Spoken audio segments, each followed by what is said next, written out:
وما أرسلنا من قبلك من رسول إلا نوحي إليه أنه لا إله إلا أنا فاعبدون. اب اس کے بعد دیکھیں آپ کتاب التوحید.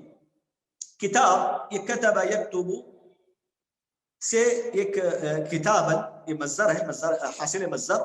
تو کتب یکتب اس کا معنی ہے جمع کرنا. کسی بھی چیز کو، کسی بھی معلومات کو ایک جگہ جمع کرنے کو کتب یکتب کہا جاتا ہے.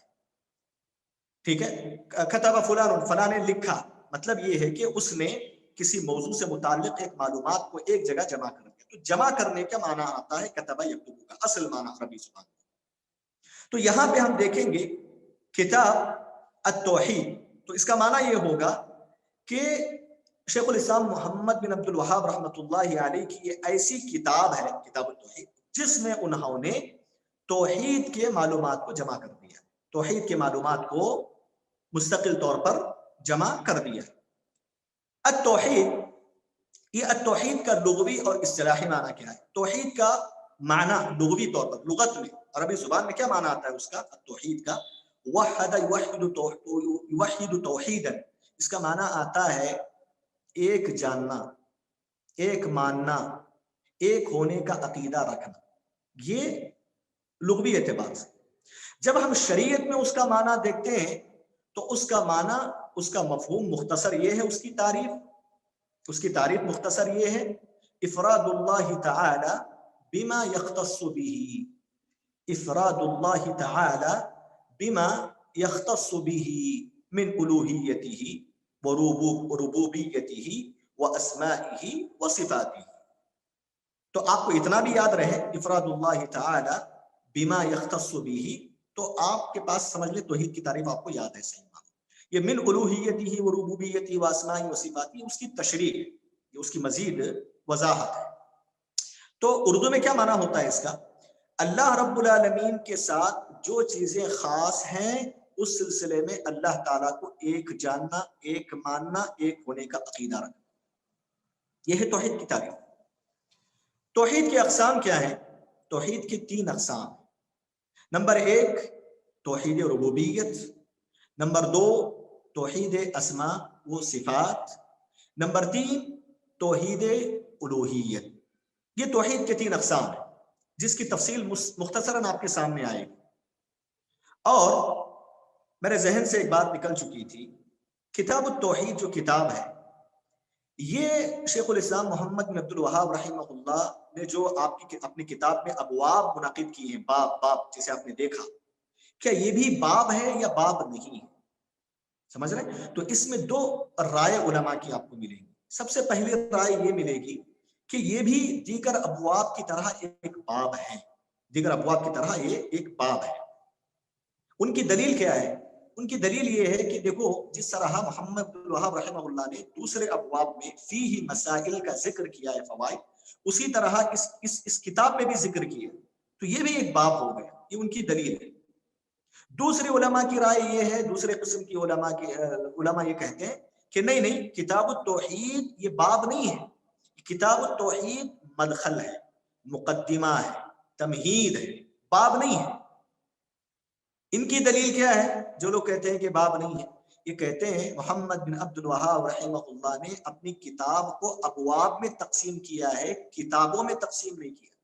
آپ اس کے علاوہ کہیں بھی کتاب میں دکھا دیں کتاب و فلاں آپ نے کتاب و کذا آپ نے ذکر کیا نہیں کیا، سب جگہ باب باب باب باب ملے گا آپ کو، لیکن ایک جگہ آپ کو کتاب ملے گا. تو وہ کہتے ہیں کہ شیخ الاسلام محمد بن عبد الوہاب رحمہ اللہ نے جو کتاب التوحید کے تحت آیات اور آثار ذکر کیے ہیں، اس کی روشنی میں اور ابواب کی تقسیم کی روشنی میں یہ بات سمجھ میں آتی ہے کہ کتاب التوحید باب نہیں ہے بلکہ مدخل ہے. مدخل کا مطلب آپ کے سامنے سب سے پہلے توحید کی معرفت کے سلسلے میں ایک خاکہ دیا جا رہا ہے، پہلے خلفیہ دیا جا رہا ہے، بیک گراؤنڈ دیا جا رہا ہے. دیکھو یہ توحید کی اقسام ہے، توحید کی یہ تعریف ہے. یعنی اختصار کے ساتھ اس کتاب التوحید کے پہلے ہیڈنگ میں محمد بن عبد الوہاب رحمہ اللہ نے اپنی پوری کتاب کا خلاصہ ذکر کیا. پوری کتاب کا خلاصہ، میں پوری ذمہ داری کے ساتھ یہ بات کہوں گا، پورا خلاصہ اپنی کتاب کا صرف اس بات میں ملے گا، لیکن مجملاً ملے گا، تفصیلاً مجملاً آپ نے اس میں ذکر کیا، اسی لیے اس کو مدخل کے طور پر ذکر کیا تاکہ سب سے پہلے آپ اجمالی طور پر توحید اور شرک کی معرفت جان لیں، پھر اس کے بعد آپ تفصیلی طور پر نکلیں کتاب میں اور تفصیلی طور پر مسائل جاننے کی کوشش کریں۔ تو یہ جو دوسرے علماء کی رائے ہے یہی سب سے زیادہ قوی رائے سمجھ میں آتی ہے کہ کتاب التوحید مدخل ہے، باب نہیں ہے۔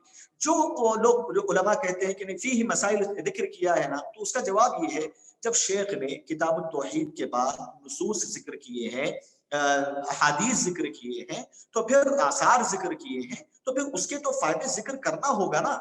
تو اسی لیے انہوں نے جب نصوص ذکر کر دیا ہے تو اس کی وجہ سے انہوں نے فائدے ذکر کر دیے، اس سے یہ بات لازم نہیں آتی کہ وہ باپ کی طرح سے۔ تو یہ بات زیادہ قوی نظر آتی ہے کہ یہ مدخل ہے۔ اسی طرح آپ سلیمان بن عبداللہ بن محمد بن عبد الوہاب کا نسخہ آپ دیکھیں گے، اس میں آپ نمبر 1 نہیں ملے گا کتاب التوحید، مقدمۃ الکتاب اس طرح ملے گا، اور بھی دوسرے نسخوں میں ایسے ہی ملے گا۔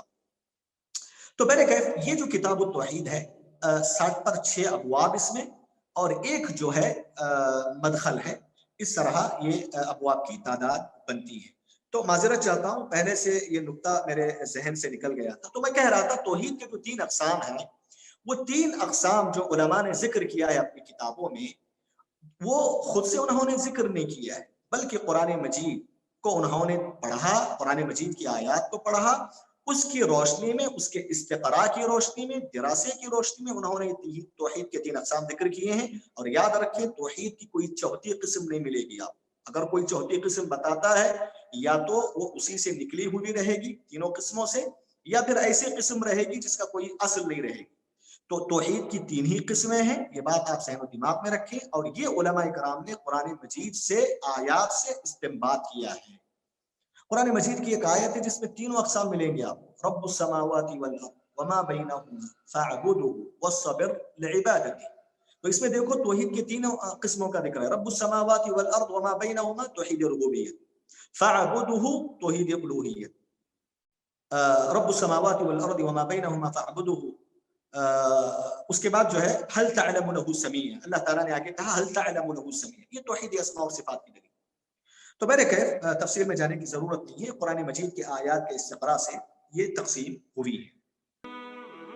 اور مزید ویڈیوز کو دیکھنے کے لیے آپ ہمارے یوٹیوب چینل کو سبسکرائب کریں۔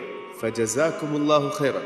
الدعوة نور وضاء تجلو ظلمات الحيران، منهج خير الناس جميعا لا يبلى عبر الأزمان. الدعوة نور وضاء تجلو ظلمات الحيران، منهج خير الناس جميعا لا